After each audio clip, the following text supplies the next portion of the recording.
Assalamualaikum warahmatullahi wabarakatuh. Perkenalkan, nama saya Nanda Pratama. Saya mahasiswa Universitas Riau dari Fakultas Hukum. Nah, kali ini saya akan membahas bagaimana jalannya suatu hukum dalam masyarakat.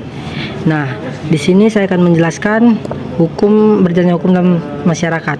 Hukum dalam masyarakat bukan sekedar hanya aturan tertulis, tetapi juga mekanisme mengatur kehidupan sosial agar berjalan tertib dan adil.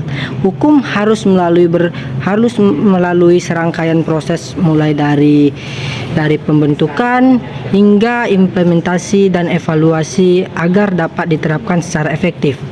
Keberadaan hukum bertujuan untuk menciptakan ketertiban, memberikan keadilan, serta menjamin hak dan kewajiban setiap individu dalam masyarakat.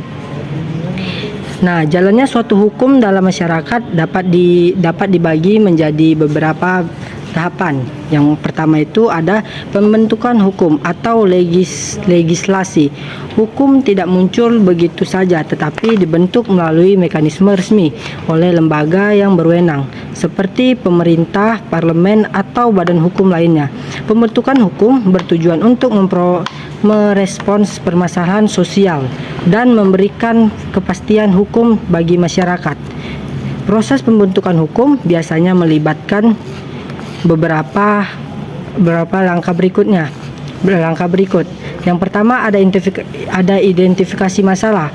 Sebelumnya hukum dibuat perlu ada identifikasi masalah yang perlu diatur. Masalah ini bisa berasal dari berbagai aspek seperti sosial, yang dimana perubahan nilai-nilai dan budaya dalam masyarakat. Yang kedua itu ada ekonomi, yaitu pertumbuhan industri dan perdagangan yang memerlukan regulasi. Yang ketiga itu ada politik atau stabilitas negara dan hubungan antara lembaga pemerintah.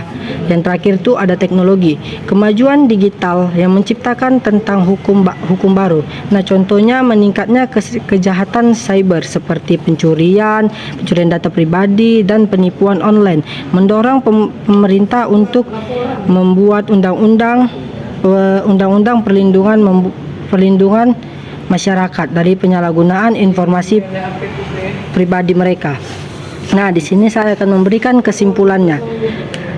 Jalannya hukum dalam masyarakat adalah suatu proses yang kompleks dan berkelanjutan. Hukum berperan sebagai alat untuk menciptakan ketertiban, keadilan, serta perlindungan hak dan kewajiban bagi setiap individu agar hukum dapat berfungsi dengan efektif.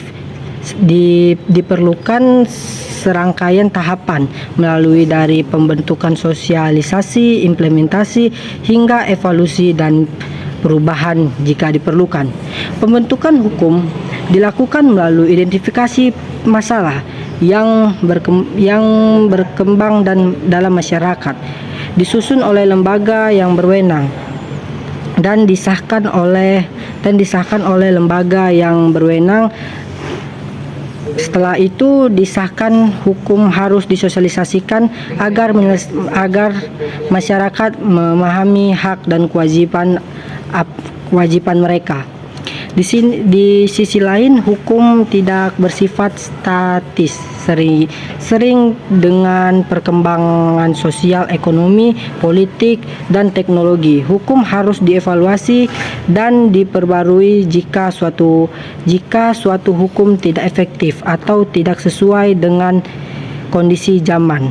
Maka revisi dan perubahan diperlukan agar hukum tetap menjadi alat yang berfungsi optimal dalam menjaga keseimbangan dan keadilan oleh masyarakat. Oleh karena itu, jalannya hukum dalam masyarakat tidak hanya bergantung pada keberadaan aturan hukum itu sendiri, tetapi juga pada bagaimana hukum tersebut ditegakkan, diterima, dan dihormati oleh masyarakat.